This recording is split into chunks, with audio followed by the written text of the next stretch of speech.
Hi everyone, welcome back to my YouTube channel.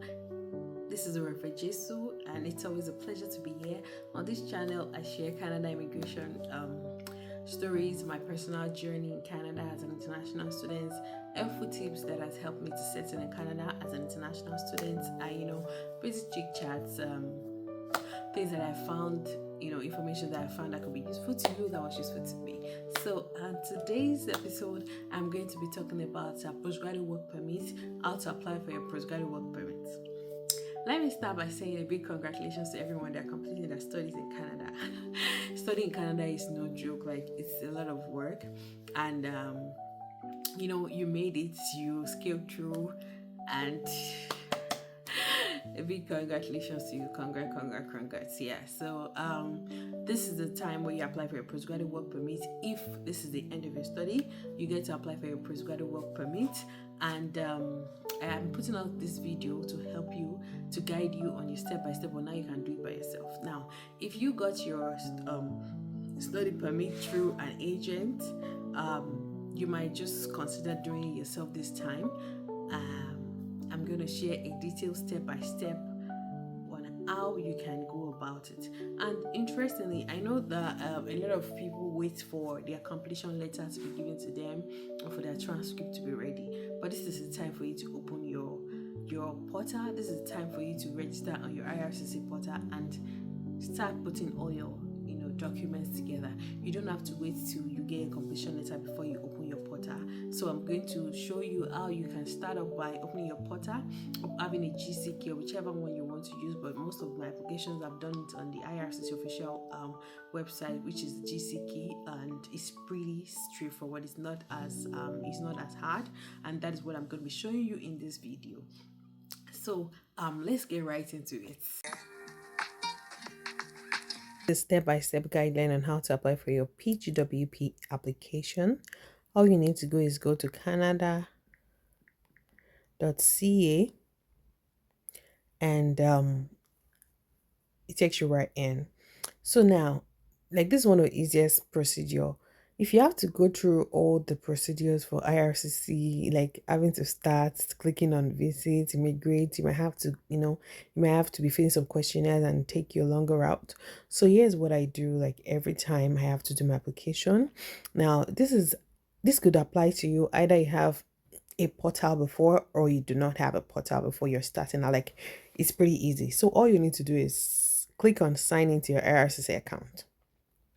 Now, you can either have an existing account or you don't have an account. If you don't have an account, you click on you don't have an account and you start from there. So if you click on you don't have an account, you have to go through the process of knowing what program works for you. If you know what you want to apply to, you click on I know what I want to apply to.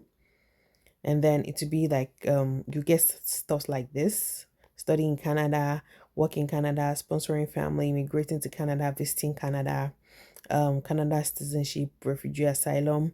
You get a drop down list of this options for you to pick from, because you clicked on I know what I want to apply for. Now, in the case of your postgraduate work permit, you're going to be clicking on working in Canada temporarily.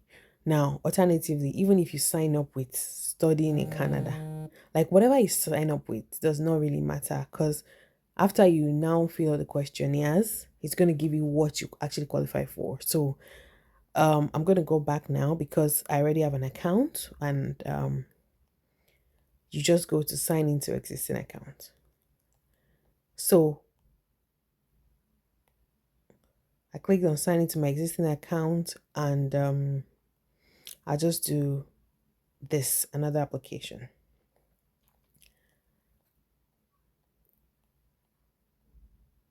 And I click on working in Canada temporarily, which is work permit.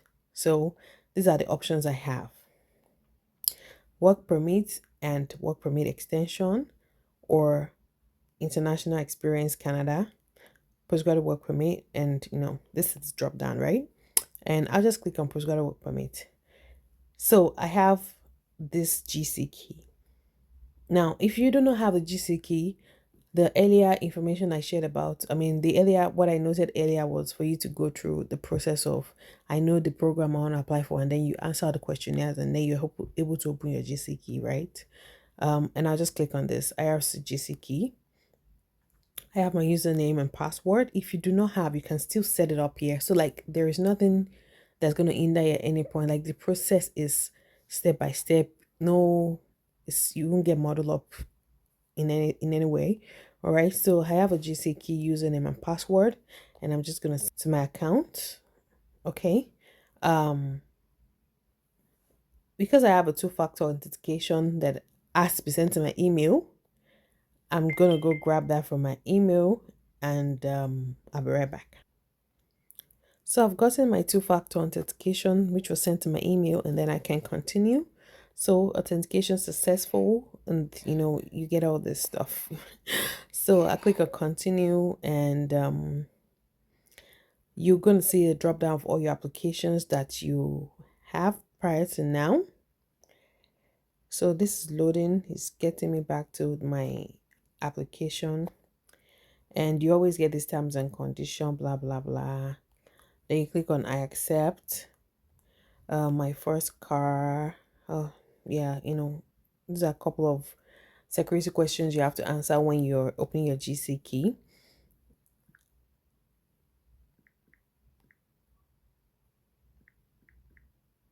Yeah. So, because there are lots of security questions you have to answer. Yeah, and this is my account. So these are all my applications so far. Approved, approved, approved. These are postgraduate work permits. So easy peasy. Here's what to do. You click on apply to come to Canada. And then you start. Now, if you have most likely you might not have a personal reference code. You can just click on continue. I do not have a personal reference code, but I want to apply for work. And you click on work permit.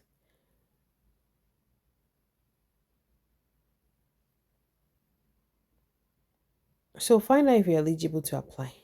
What would you like to do in Canada? Drop down work. How long are you planning to stay in Canada? Temporarily, more than 6 months. Select the code that matches the one on your. I'm Nigerian. I'm just gonna select that. If I'm using my phone. If I'm using a desktop, all you need to do is just to type in, and it takes you straight down to Nigeria. And what's your current country of territory? Of course, I mean Canada. Do you have a family member who is a Canadian? Blah blah blah. No, not yet. Date of birth. I'm gonna fill that into. Now, if you're a lawful, you just have this series of questionnaire that you just need to take your time to read and just answer truthfully. Your current status, let me say student, because yeah, I'm going to delete that profile afterwards, but I'm just using this for demonstration purpose. Do you plan to work on campus? No. If you do, you can put it. Are you a full-time student at the past? Yes. Have you recently graduated from a blah blah blah? Yes. Is your work an essential part of your studies? For example, in my case, it wasn't. If it's in your case, you can put yes. Have you ever been told by IRCC that you're approved in the principle for PR in Canada? No. Have you submitted PR in Canada? No. Do you have a written job offer? Yes, I had, and I put it in. Always put it in if you have one. And the next question, do you have an official letter from your school that blah blah blah? That's a completion letter. Yes. Marital status, I'm married. Province of destination, Ontario.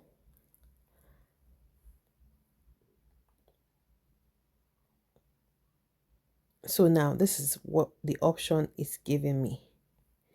So now because of that I have answered, it gave me all these options that I can apply for a work permit in Canada or a temporary resident visa. So like this is also the procedure you have to take if you want to apply for a TRV. If your visa is expired and you need a TRV for for moving in and out of Canada, and then it says this is the last one, Pgwp, and then I click on continue. Then you continue answering the questions. So do you have an official letter? It's asking again, yes. And have you had a medical examination performed in the last 12 months? I did. Honestly, from what I gathered, I heard that it's now valid for 5 years, but I don't know. But I did mine and I made sure it was recent. I put it there. And do you want to submit an application for a family member? No, I applied alone. My family applied after I did.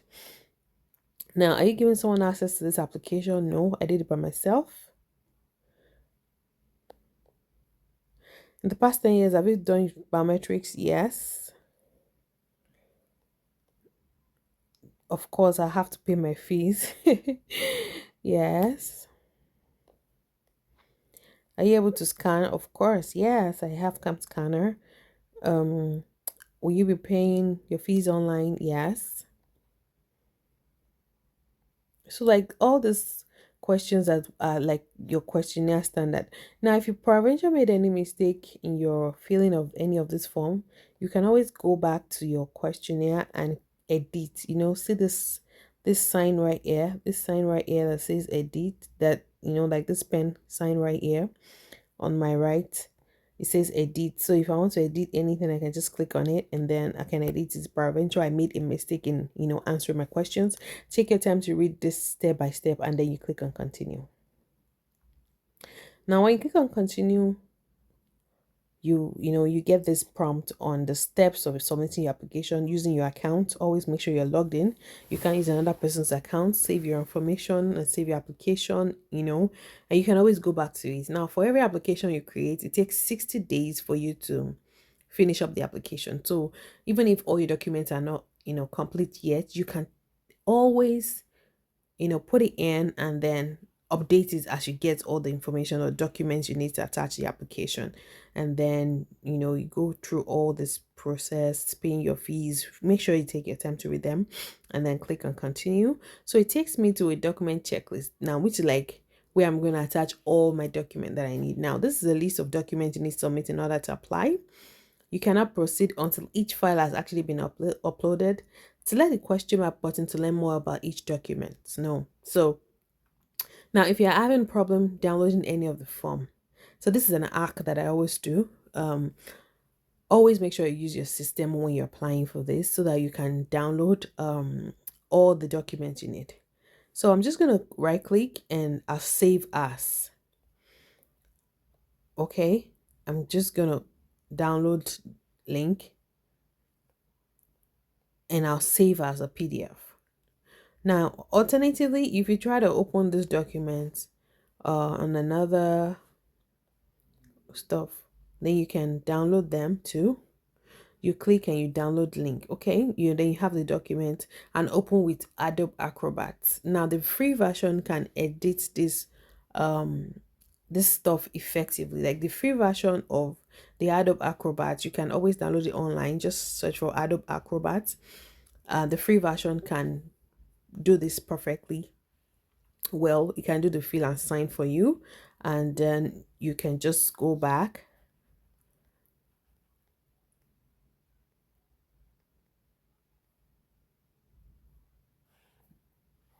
and download all the forms required. So now these are the things you need for your as supporting document for your postgraduate work permit, apart from this IMM form that you have to fill, this electronic form that you have to fill.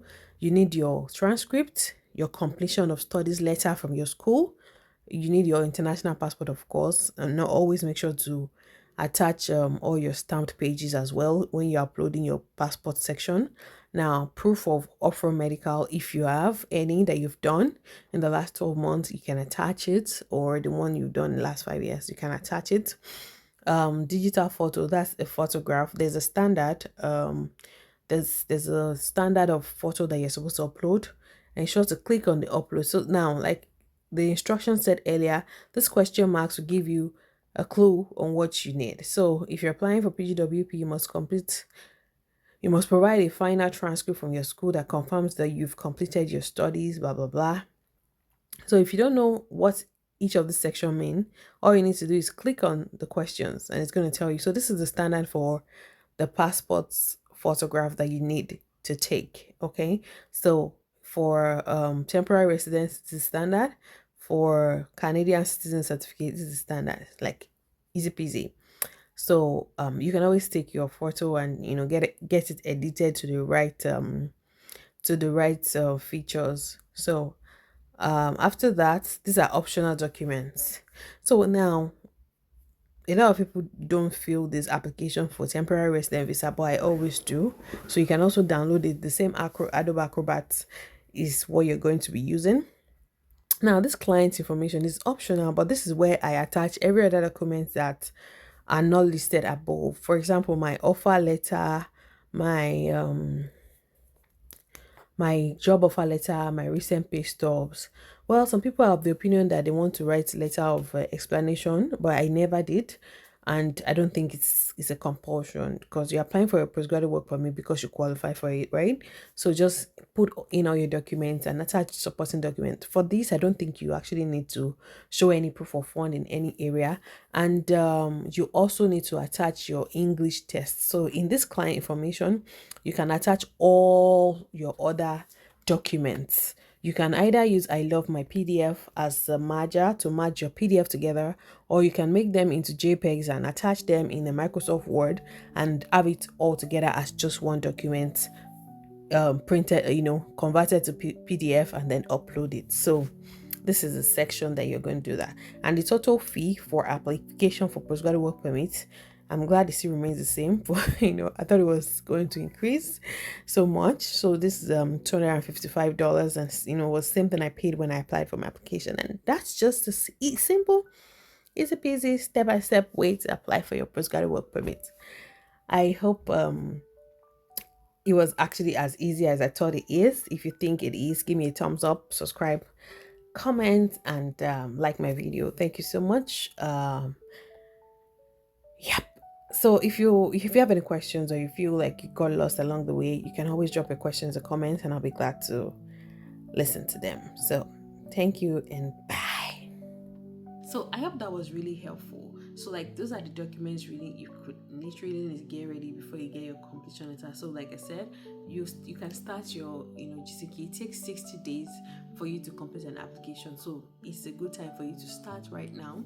Start your application and then input the documents that you have at hand, and then while you wait for your completion letter and your transcript. So easy peasy, isn't it? Yes, it's that easy. So I wish you all the very best in your application, and I pray that your applications get approved as and when due. I wish you good luck and joy and everything you could ever wish for. So if you enjoyed this video, please like, share, subscribe, drop a comment. I'll be glad to answer them. I'll see you in my next video. Bye.